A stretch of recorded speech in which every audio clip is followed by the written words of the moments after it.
Assalamualaikum warahmatullahi wabarakatuh. Nama saya Gina Ardila. Di sini akan menjelaskan 5W1H tentang model pembelajaran inquiry. Apa sih inquiry itu?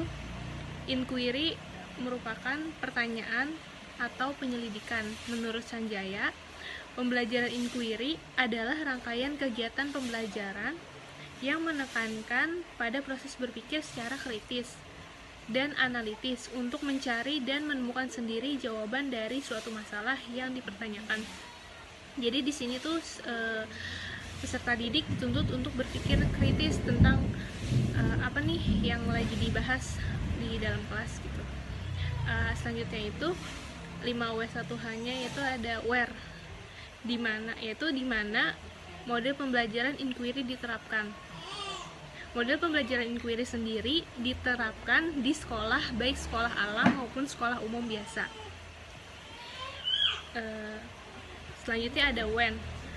Kapankah pembelajaran inquiry ini diterapkan? Model pembelajaran inquiry sendiri ini sudah diterapkan dari jenjang TK, SD, SMP, SMA, sampai ke universitas. Assalamualaikum warahmatullahi wabarakatuh. Saya Khusyatil Musyihuna.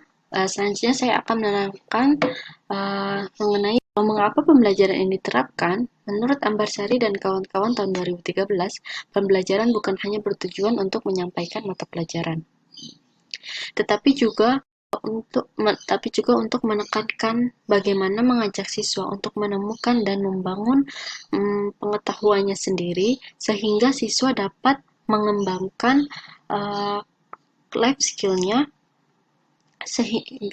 dan siap untuk memecahkan masalah dalam kehidupan. Hasil belajar bukan hanya berupa penguasaan pengetahuan, tetapi juga kecakapan dan keterampilan dalam melihat, menganalisis, memecahkan masalah, membuat rencana, dan mengadakan pembagian kerja. Kemudian selanjutnya adalah who.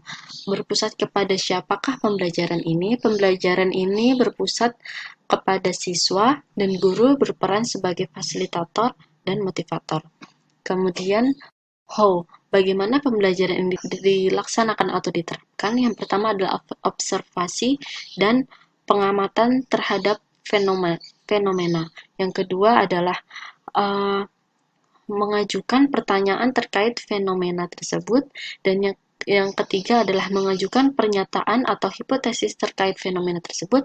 Yang keempat adalah mengumpulkan data terkait pernyataan tersebut dan fenomena yang terkait. Kemudian yang terakhir adalah merumuskan kesimpulan dari data yang didapat. Saya Muhammad Rehan Alabra. Di sini saya akan membacakan kelebihan dari model pembelajaran inquiry. Yang pertama, model pembelajaran berubah dari yang bersifat penyajian informasi menjadi pengolahan informasi. Kenapa demikian? Karena di metode inquiry, guru tidak menyajikan informasi saja, tapi mengolah informasi, yang mana suatu pembelajaran ini materinya diolah informasinya, bukan hanya disajikan. Yang kedua, pengajaran berubah dari teacher center menjadi student center. Kenapa demikian? Karena guru menjadi fasilitator, yang mana guru hanya memfasilitasi, dan akhirnya siswa yang menjadi center dari pembelajaran tersebut. Yang ketiga, dapat membentuk dan mengembangkan self-concept dari siswa. Karena ini modelnya konsep yang Y-nya itu adalah mengasah skill, maka siswa ini dapat mengembangkan self-concept-nya sendiri, yang tadinya dianalisis, yang menjadi kesimpulan dari siswa tersebut. Terus yang keempat, dapat memperkaya dan memperdalam materi yang dipelajari. Nah, yang ini, siswa ini karena menganalisis dan membuat kesimpulan, akhirnya memperkaya dan memperdalam lagi materi yang dipelajarinya, yang bisa membuat dia akhirnya kesimpulan dari materi yang diajarkan. Yang kelima, siswa belajar dengan memanfaatkan berbagai jenis sumber belajar. Sumber belajarnya itu dari mana saja, yang akhirnya mereka memanfaatkan dari internet, dari buku, sekarang lagi zaman e-book, dan lain-lain. Yang keenam, menghindari cara belajar tradisional, yaitu menghafal. ini dihindari sekali karena dalam menganalisis itu tidak menghafal materi, tapi memperdalam materi. Tuh, dari kelebihan dari metode belajar inquiry. Nah, selanjutnya ada kekurangan model pembelajaran inquiry. Yang pertama, memerlukan perubahan kebiasaan cara belajar siswa. Yang awalnya siswa menerima informasi dari guru apa adanya, menjadi belajar mandiri dan kelompok, dengan mencari dan mengolah informasinya sendiri.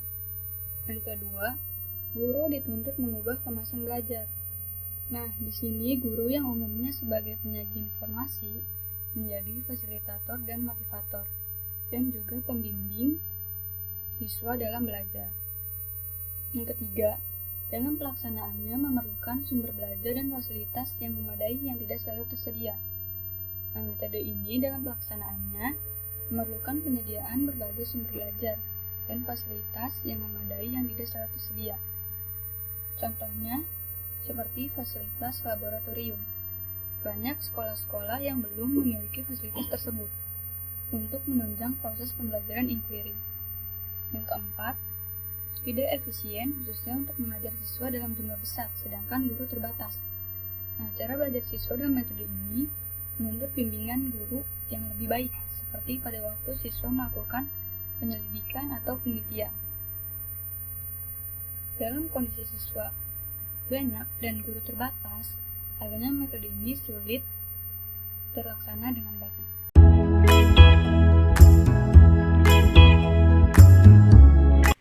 Pertama adalah mata pelajaran biologi cocok untuk model inquiry karena biasanya untuk mencari informasi dilakukan dengan penelitian. Misalnya penelitian ini menggunakan alatnya yaitu mikroskop supaya bisa meneliti tentang jaringan sel tumbuhan dan hewan, terus bentuk mikroba atau bakterinya seperti apa gitu. Terus yang kedua ada mata pelajaran geografi.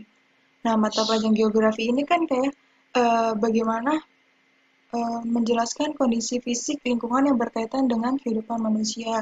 Biasanya dilakukan dengan penyelidikan, observasi gitu.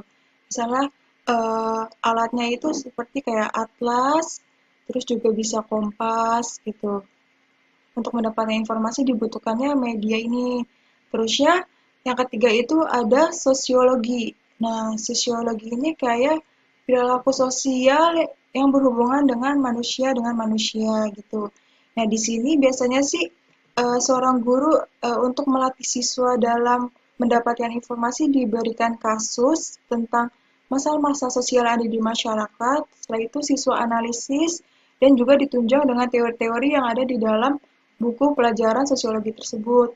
Nah, biasanya sosiologi ini menyampaikan materi melalui PowerPoint, bisa video, atau juga foto gitu, yang terjadi tentang permasalahan sosial gitu. Terus kalau yang sejarah Indonesia ini kenapa cocok dalam mode pembelajaran inquiry ini, kan biasanya sejarah itu adalah kayak terkait tentang perubahan di masa lalu dan di masa sekarang gitu. Misalnya nih guru menyajikan tentang foto bersejarah gitu seperti contohnya seperti kayak KMB konferensi meja bundar. Nah, setelah itu guru memberi tugas nih pada siswa coba ceritakan kenapa bisa terjadinya adanya KMB perundingan KMB tersebut gitu. Nah, itu siswa mencari informasinya misalnya bisa melalui internet, buku-buku penunjang sejarah lainnya gitu. Nah, ini adalah 4 jenis materi yang cocok untuk mode pembelajaran inquiry.